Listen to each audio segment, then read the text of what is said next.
Welcome back, guys, to the Robot Master Weapons only run of Mega Man 7 for the Super Nintendo. It is now time for the Dr. Wily stages. Unlike most Mega Man games, your weapon energy will actually be fully replenished between fortress stages here in Mega Man 7, so you don't have to worry too much about conserving your weapon energy as you go through these stages, so that's kinda nice. We'll go ahead and use Junk Shield throughout the first part of Dr. Wily Stage 1. Just 2 shields is more than enough to carry you throughout the first part of this area. A reoccurring theme that you'll see throughout Dr. Wily Stage 1 is that certain areas will have the lights go out so long as you're standing on the floor, or these particular platforms that you see right here. However, so long as you're in the air, the lights will come back on, so all you really gotta do is keep jumping and you'll be able to see your way throughout the area just fine. This area coming right up will have quite a few Pippies and some of these Airmen wannabe type enemies. We'll go ahead and mix it up between Danger Wrap and Wild Coil. Those weapons work pretty well throughout this area. Like I said before, just keep jumping to let the lights come back on, and you should be able to see your way through each of these areas just fine. Go ahead and use Noise Crush a little bit. And there we go. Got a little forced rush usage area right here. Alright, keep on moving. I really like the music that plays here in Dr. Wily Stage 1. Really all the Fortress stages have really good songs. Mega Man 7 has one of the best soundtracks in the entire classic series in my opinion, like I said before. I find it kind of interesting that Thunderbolt and Scorch Wheel, for that matter, do not light up the area whenever it goes dark. Just kind of strange that it would do that in Shade Man stage, but not in this stage. Oh well though, I guess it's to make it more difficult since we're now in the Fortress stages and everything. We're basically on the final stretch of Dr. Wily Stage 1 now. Kinda sorta anyway. Dr. Wily Stage 1 kinda has 2 bosses in a way. We're at the first of those 2 bosses right now, which as you can see right now is Bass.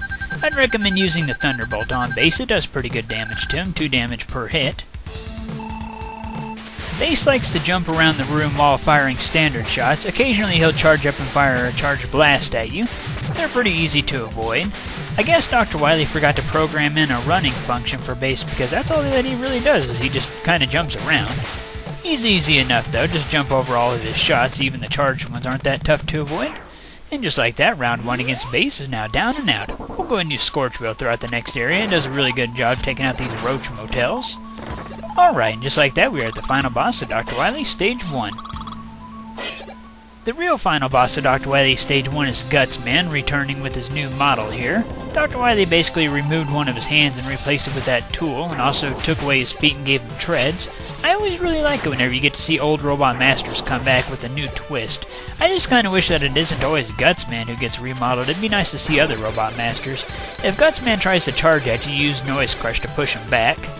Be sure to space out your shots so that you accurately push him back. Don't rapid fire it, otherwise you might run out of weapon energy. So yeah, be sure to space out your shots a little bit. And just like that, Gutsman is now down and out. I always thought that it was kind of funny how Gutsman's new arm falls off of his body once you've defeated him. I guess it just kind of shows that Dr. Wily had to put them together in a rush, I guess. Whatever the case though, it is now time for Dr. Wily Stage 2.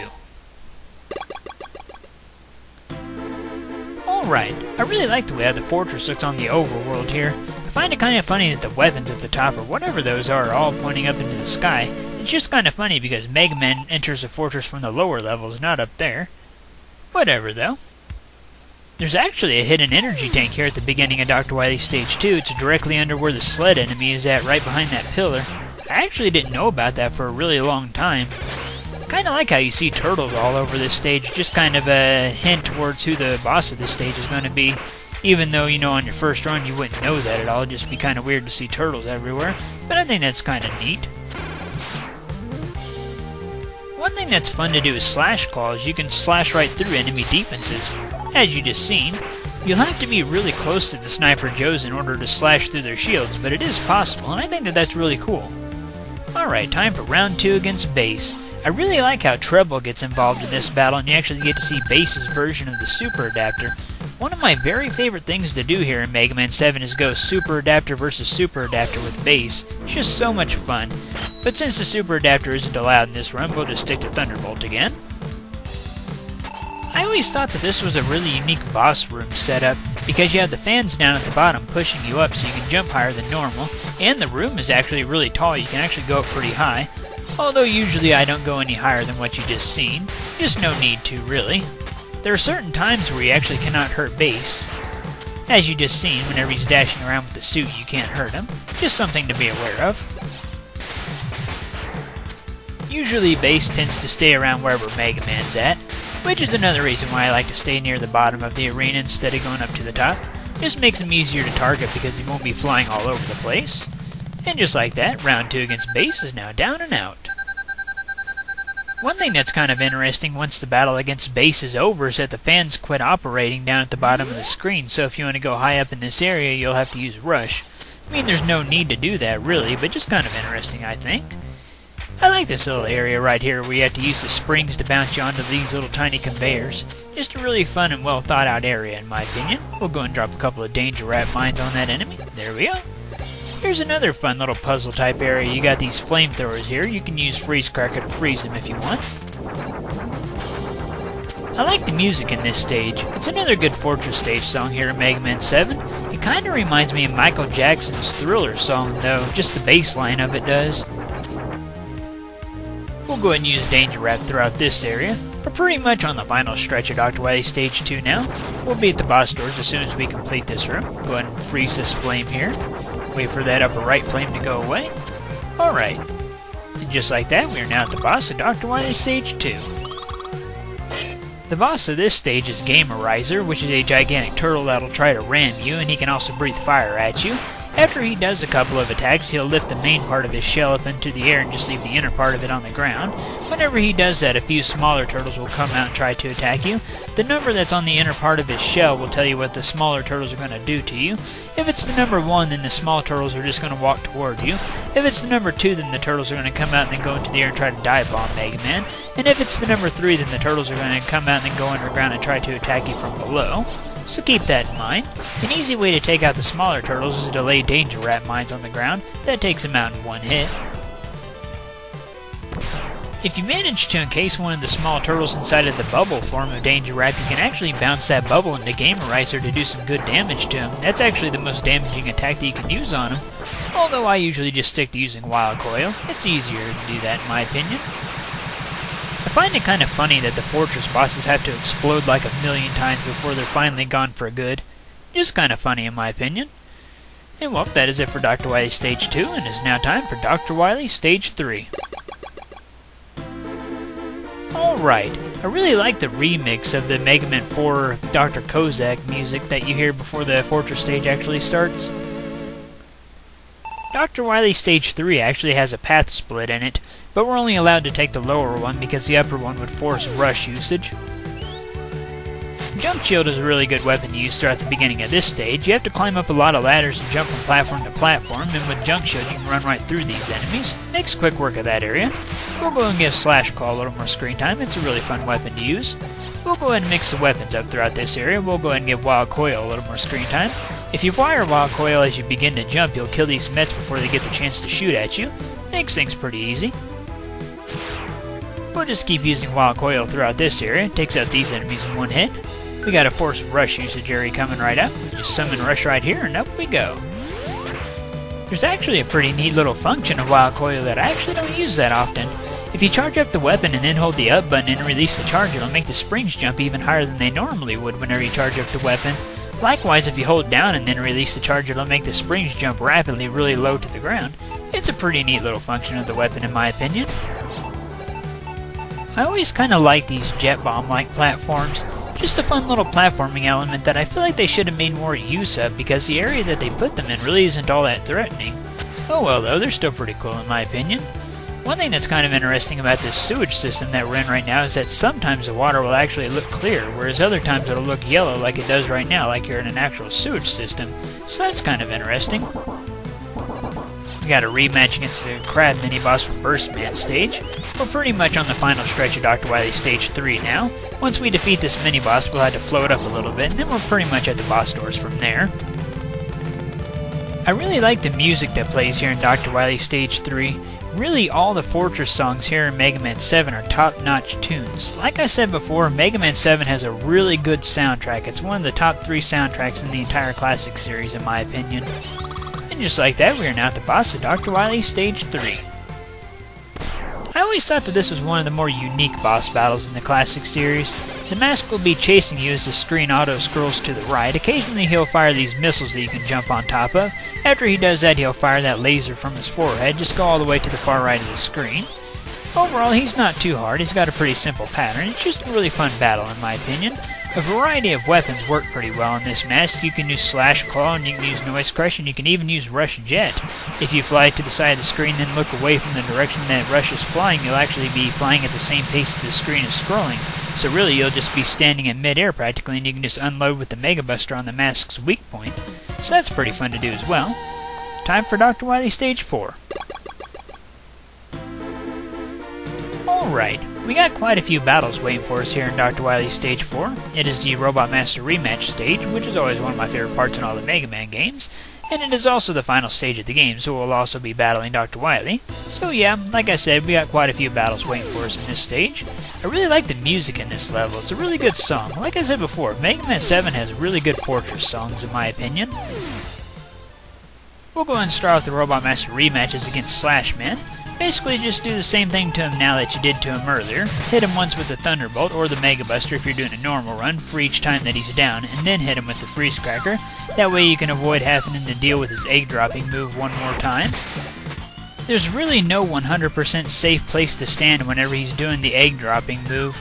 Generally, I think that it's safer to stand against the wall, but even that's not 100% safe. If an egg happens to land on your head, or if you step in it, then button mash the D-pad and also press the attack button a whole bunch to try to break free of it.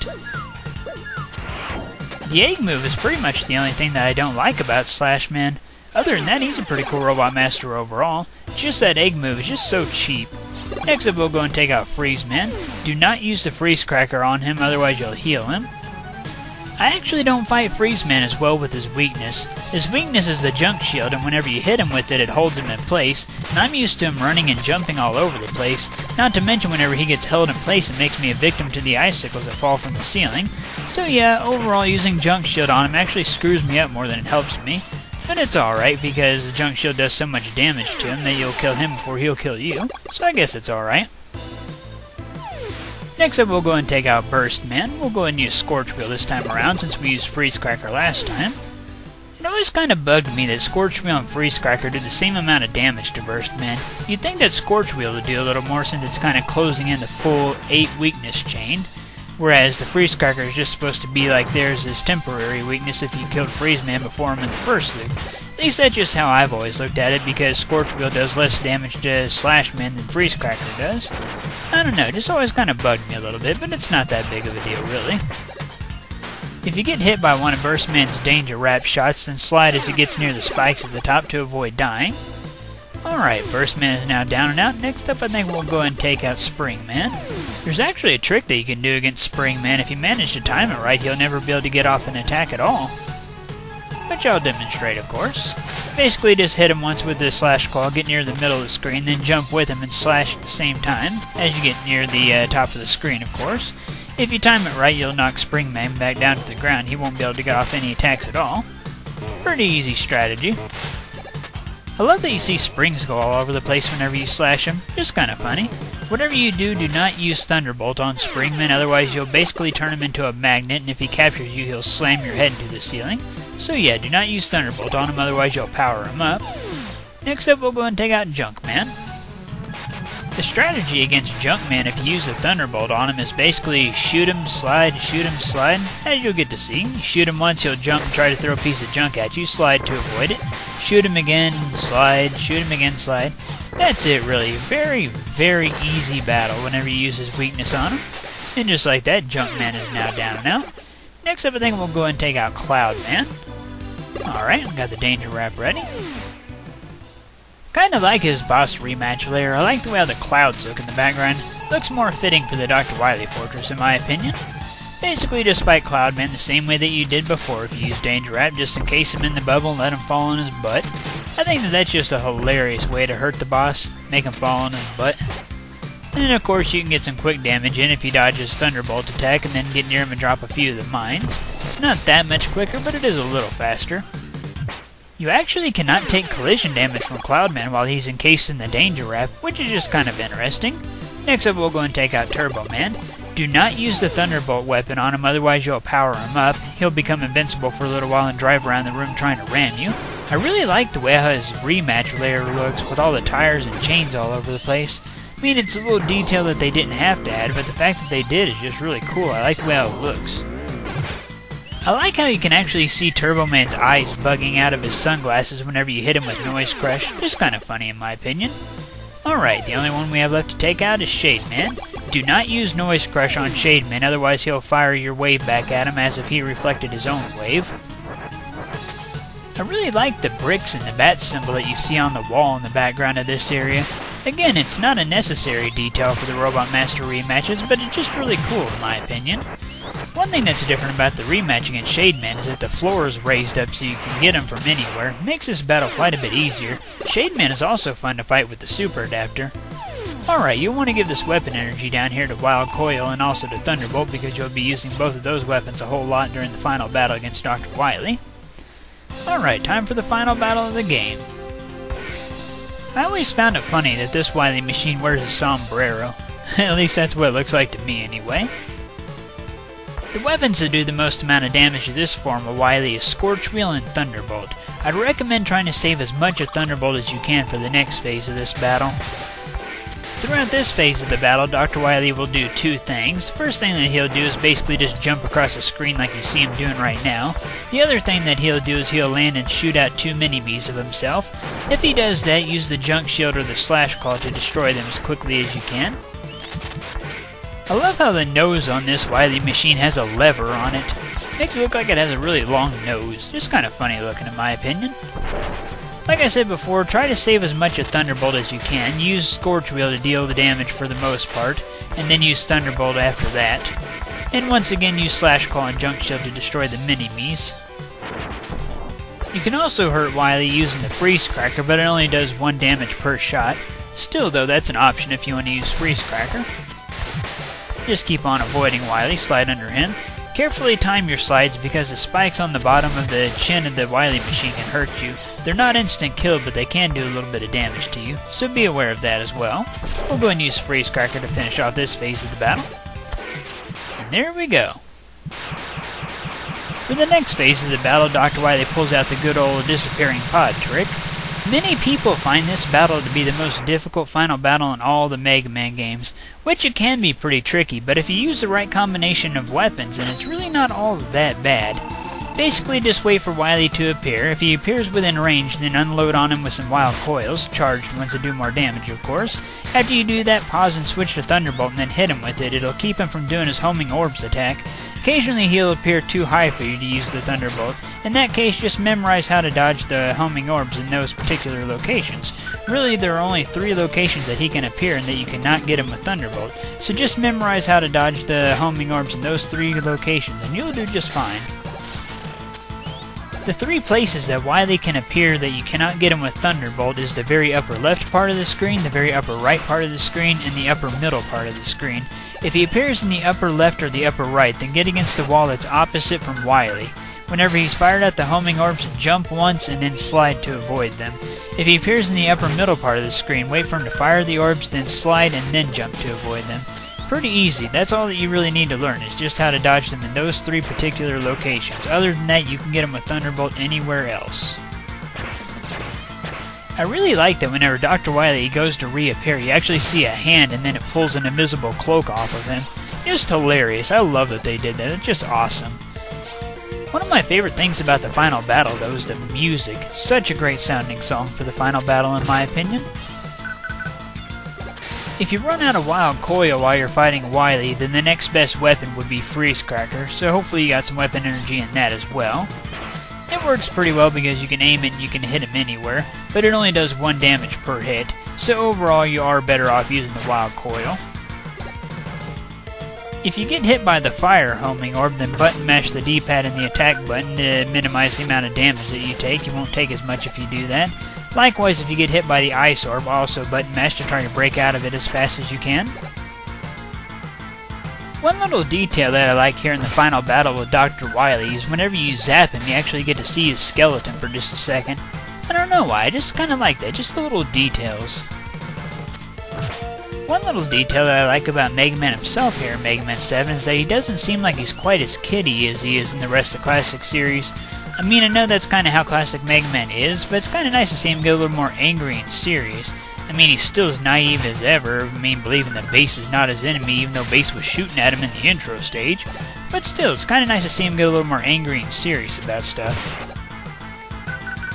Just one more hit on Dr. Wily and he'll be down and out. We'll go and use Freeze Cracker to deal the final blow. Alright, just like that, Dr. Wily is now down and out, and it's time to check out the ending. I love the victory fanfare whenever you defeat Dr. Wily. I remember reading a while back that the part of the ending where Mega Man charges up his Mega Buster and points it at Dr. Wily was actually just added into the North American release of the game, which I find that kind of interesting, and I actually like that part of the ending. It just kind of shows that Mega Man's getting sick of Dr. Wily's crap. I love the typo that they make in Mega Man's dialogue. "I gonna do what I should have done years ago." Just kind of funny, I think. Dr. Wily's lucky this is just a Robot Master Weapons only run and that the Mega Buster isn't allowed, otherwise Mega Man would have taken his head off by now. I love that in the process of rescuing Dr. Wily, Bass actually has to hurt him a little bit whenever he drops the girders on top of him and all that stuff. At least I guess it's Bass doing that, unless the building suddenly just decided that it wanted to fall apart. Which wouldn't surprise me too much either, because that's happened in the past in stuff like Mega Man 5, the building just suddenly falls apart once you've defeated Wily. I love that after all that stuff has fallen on, there's still one little tiny piece that has to land on his head. Kinda funny, I really like that. I like having Bass as a playable character, but at the same time I also miss getting the chance to fight him. You only really get to fight him in Mega Man 7 and 8, and it's one of my favorite parts in both of the games. Like I said though, I do like having him as a playable character, but at the same time I really do miss fighting him throughout the Fortress stages. That was always fun. Alright, we're just about done with the ending. I really like how after Mega Man gets out of the building, he just walks away from it and lets it blow up. It looks really badass out in the distance, and I really like how the flames look after it's done blowing up. Really cool in my opinion. And the credits music is just awesome. One of my very favorite tunes in the entire Classic series. So cool. Overall, I don't know where I'd rate Mega Man 7's weapon set when compared to the rest of them in the Classic series. It's got some really good weapons like the Junk Shield, the Slash Claw, the Noise Crush, and the Thunderbolt, but at the same time it's got some decent at best weapons like the Freeze Cracker. In my opinion, the Wild Coil is actually a pretty decent weapon. It's got quite a few areas where it can be useful, and I really like that it's a chargeable weapon and how you can control how high or low the weapon bounces, so that's pretty cool. The Freeze Cracker, in a normal run, you'd probably only really use it on the bosses who are weak to it, and also to freeze the lava in Junkman stage. Other than that, though, it's decent at best. It's basically just an aimable standard Mega Buster shot, but it is a pretty decent weapon. I really like the Slash Claw. I really like getting up in my enemies' faces to kill them, and I really like how it can pierce enemy defenses as well. And the Junk Shield is one of the best shields in the entire Classic series. In my opinion, it fights with Jewel Satellite as the best shield. In my opinion, the Noise Crusher is a really useful projectile weapon, and I really like how it has a unique way of charging it, how you have to bounce it off a wall and absorb it or slide into it if you're fast enough. Overall, it's a pretty good projectile weapon. 2 meters, 50 centimeters, man, that's a future Robot Master right there. The Danger Wrap is another really good weapon here in Mega Man 7, in both of its form, the bubble form and the mine form. The mines are really powerful, and the bubble form is really useful because you can encase shielded enemies inside of the bubble and knock them into other enemies for really good damage. The Scorch Wheel I feel like is an underrated weapon. It's not the best weapon in Mega Man 7, but I think that it's an underrated one. The thing that makes it so underrated, I think, is because you get it so late in the game after you've already gotten the Junk Shield weapon, which pretty much flat out replaces the Scorch Wheel. Of course, the Scorch Wheel does have a few utility functions, like burning the trees in Slash Man stage, or melting ice in Freeze Man stage, lighting candles in Shade Man stage, stuff like that, but none of that stuff is really too intense or anything. You don't really ever have to actually do any of that stuff if you don't want to. Overall, I really like Scorch Wheel, and I think that it's underrated, like I said. Basically, the only utility function that you would have to use with it is, if you want to get beat, you'd have to use it to burn down the trees in Slash Man stage. Other than that, you don't get it until after you've completed Freeze Man stage, so you can't really use it to melt the ice there unless you choose to go back. Likewise, you can just use Thunderbolt in the dark areas in Shade Man stage if you don't feel like lighting the candles up. So really, the utility functions kind of get outclassed for Scorch Wheel as well. But like I said, I like the weapon. I think that's fairly powerful and it can be useful. I enjoy using it. The Thunderbolt is also a really good weapon in my opinion. It basically lets you fire constant charged shots, and a lot of times the weapon will hit the enemy a second time whenever it splits into the 2 shots that go up and down. Therefore, you usually do twice as much damage than a charged shot would do. So that's also really nice, and the weapon's really energy efficient as well.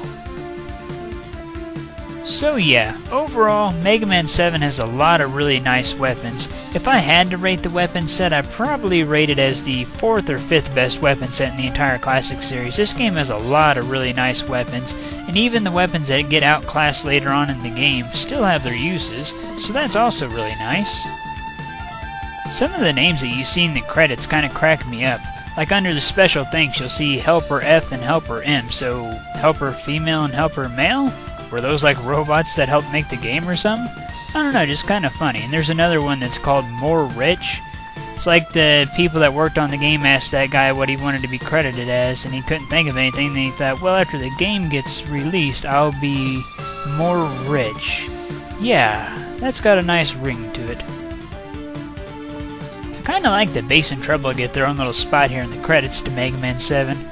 Like I said, I really miss being able to fight Bass. Of course, I really like playing as him as well, but I just really miss fighting him. That was always so much fun in Mega Man 7 and 8. I like the way how the credits scene transitions from the flames here over to Big Eddie's at nighttime. And I like seeing Mega Man's family all gathered up together like that, and I like how Otto takes a picture. At least I guess he's taking a picture anyway. He like unfolds a fan and all of a sudden a picture gets taken, so I'm assuming that that's what he does. And I like that you see Rush yawn, so it's like he got tired after the adventure. Although in this run he didn't do much for us, so I guess he just didn't sleep well last night. It's also kind of nice that we get to see Beat and Eddie here. We hadn't gotten to see them throughout this run. That's alright though. It's a good thing that Big Eddie's is around, otherwise Dr. Light and the rest of the gang wouldn't have any place to stay since Dr. Light's lab got destroyed by Bass and all that. Whatever the case though, this now concludes our Robot Master Weapons only run through Mega Man 7 for the Super Nintendo. I hope you all enjoyed watching it and you all know the drill. Comment and subscribe. Thank you for watching.